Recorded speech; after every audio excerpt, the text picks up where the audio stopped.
श्री राम जय राम जय जय राम, श्री राम जय राम जय जय राम, श्री राम जय राम जय जय राम, श्री राम जय राम जय जय राम, श्री राम जय राम जय जय राम। ये भगवान महावीर जी का वो चित्र है जिसको मैं पिछले दिनों बताया था। ये आज उसका दूसरा और अंतिम पार्ट है जिस पर मैं 2 शब्द आपसे चर्चा करूँगा। इसमें लिखा हुआ है कि देखिए, श्रद्धा के पालने में झूले भगवान महावीर जी।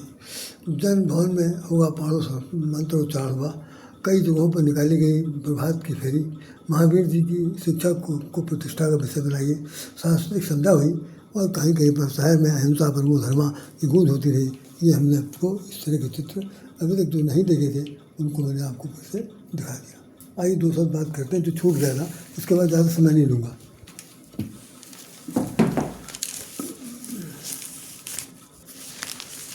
ईसा से 2500 वर्ष पहले 529 ईसा पूर्व इनका जन्म हुआ और ईसा पूर्व 599 में इनका 72 वर्ष की अवस्था में स्वर्गवास हो गया था।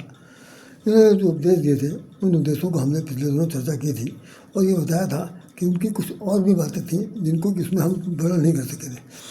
उसमें एक साइड लाइन हमने और बता दी थी जो पहले वाले एपिसोड में था कि सभी धर्मों का सम्मान करना चाहिए। ये उस चैप्टर में था। शायद उसको मैं थोड़ा सा पहले बढ़ा दूँ, उसके बाद फिर आगे वाली बात बताऊँगा। वैसे तो जो इन्होंने कहा है कि सत्य, अहिंसा, अपरिग्रह, शांति, प्रेम और करुणा, ये 5 चीज़ें हैं। हमने ये भी बता दिया था कि इनके जो उपदेश हैं वो कम से कम हमारे रामचरितमानस से मेल खाते हैं। और रामचरितमानस से इसलिए मेल खाते हैं क्योंकि मैंने बताया था कि रामचरितमानस समस्त जितने भी वेद पुराण हैं, शास्त्र हैं, सम्मत है और ये क्या नाम उपनिषद है, इन सब चीज़ों का जो निचोड़ है वो रामायण है। इसीलिए रामायण को रखा गया। हमने रामायण को ही खास तौर से अपने केंद्र में मान करके बहुत सी बातें बताई। यहाँ तक कि आपको ये भी बता दिया था पिछले वाले एपिसोड में कि मुरारी बापू जी ने बिहार में जो इनका बहुत बड़ा मंदिर बना हुआ, उस मंदिर में जो कार्यक्रम किया था उसमें मानस जैन धर्म नाम से 9 दिन का कार्यक्रम था और उन्होंने पूरी तरह से मानस के द्वारा इसको प्रतिपादित कर दिया, इसको सिद्ध कर दिया था और चूल से चूल मिला दिया था। ऐसी स्थिति देखने को मिली। बहुत अच्छा उनका निर्णय भी था और प्रवचन था। तो जैसे कहा गया कि सत्य है, अहिंसा है, परिग्रह है, प्रेम है, सत्य है, करुणा है, ये तो इनके उपदेश संबंधी बात है।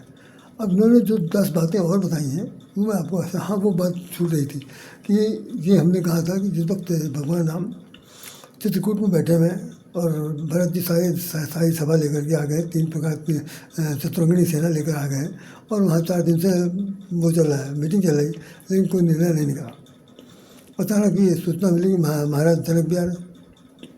तो आधे ज़्यादा लोग तो घबरा गए, क्या हुआ? अच्छा, भगवान राम के वो ससुर हैं, उनको भी बहुत बड़ी पीड़ हुई, माता जानकी को भी दिक्कत हुआ कि ये तो वही समस्या हो गई। अब ससुराल पक्ष से जब लोग आएंगे तो बेइज्जती तो और धरी हुई, क्या किया जाए बताओ? जंगल में यहाँ कुछ हो नहीं सकता, उनका कैसे बास होगा, क्या होगा? कुछ नहीं, सब कुछ आकर आए, उनको बैठाया गया, मीटिंग शुरू हुई। राजा जनक जो है चुपचाप से नीचे करके बैठ गए। अब कारण 2 रहे होंगे, एक तो यह कि पुत्री की ब्याह हुआ और जिस घर में ब्याह हुआ वो आज बनवासी बनी हुई। सपने में भी नहीं सोचा होगा कि जिनका हाथ पकड़ा रहे हैं वो बर महोदय यहाँ जंगल में लाएंगे उनको। पिता को तो दुख हुआ।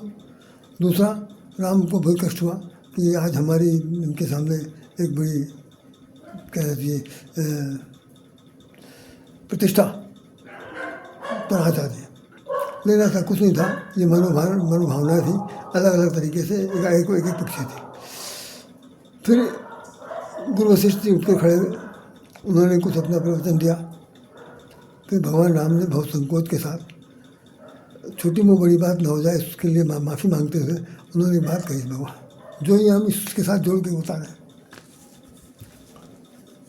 जो गौतम जो महावीर जी हैं, जिस धर्म को चला रहे हैं, जैसे हमने कहा कि जैन धर्म कोई धर्म नहीं है, ये केवल यह रूढ़वादिता से लड़ने का और पशु बलि अर्थात से मुक्ति पाने का एक प्रकार का सामाजिक दर्शन है।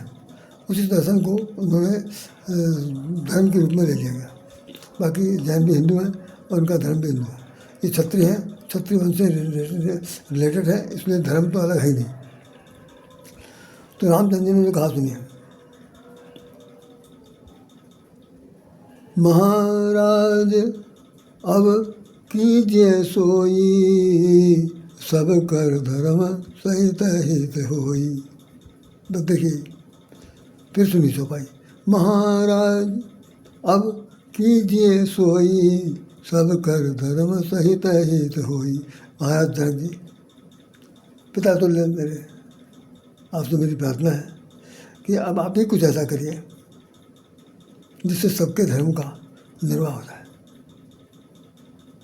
माता पिता भाई बंधु सगे संबंधी रिश्ते नाते पति पत्नी और राजा प्रजा जितने भी लोगों के रिलेशंस हैं, उन सभी रिलेशनों के जो कर्तव्य धर्म होते हैं, उन सब का बहुत ही कूटनीतिक राजनीतिक नहीं बल्कि सामाजिक परिवेश में उनका सबका संचालन हो और सबका धर्म जो है वो सबल हो, मतलब सबका धर्म का पालन हो, सभी के धर्म की जय जयकार हो, अपने अपने धर्म का पालन। जैसे कि रामायण में लिखा हुआ है कि चलें सदा पावई सुख, नहीं कहीं रोग न शोक, वर्णाश्रम निज निज गृह निरत भेद पथ लोग। तो जो लोग धर्म का पालन करते हैं और नित्य नित्य चलते रहते हैं, उनको रोग और शोक नहीं होता। आज रामचंद्र जी चित्रकूट में कह रहे हैं, महाराज ऐसा कुछ कीजिए। यही बात वहाँ पर बताई गई। अब मैं आपसे बता रहा हूँ कि इन्होंने जो 10 बातें बताई हैं, हो सकता है आज भी नहीं पूरा हो पाएगा। 10 बातें हैं क्या? पहली बात यह है कि महावीर जी ने कहा कि हाँ, तो वो महाराज जनक ने उनको जो संदेश दिया उसमें ये था कि भरत और राम दोनों लोग जो हैं समझदार हैं, उसमें हमारा पारिवारिक हस्तक्षेप ठीक नहीं है। हम चाहेंगे कि जो राम कहेंगे भरत मान लेंगे, जो भरत कहेंगे वो राम मान लेंगे। तो दोनों भाई आपस में जो कुछ कहेंगे हम सब लोगों को माने। ऐसा कहकर उन्होंने धर्म का पालन किया ताकि उनकी अच्छी रहे और सब लोगों की बात बचे। तो ये बहुत अच्छी बात है कि आदमी न्यूट्रल हो गया, ये कूटनीति राजनीति नहीं है, बल्कि हम तटस्थ हो गए। हम दोनों के पक्षधर हैं, हम दोनों के हितकारी हैं, लेकिन हम किसी प्रकार की धर्म में हस्तक्षेप नहीं करेंगे। तो अब ये इनके जो संदेश है वो ये है, पहला कि स्वयं से लड़ाई लो, बहुत कठिन काम।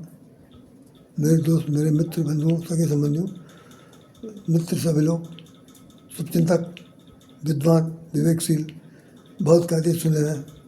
इसमें पहला लिखा हुआ है कि स्वयं से लड़ाई लो, दूसरा है कि जियो और जीने दो, तीसरा है आत्मज्ञान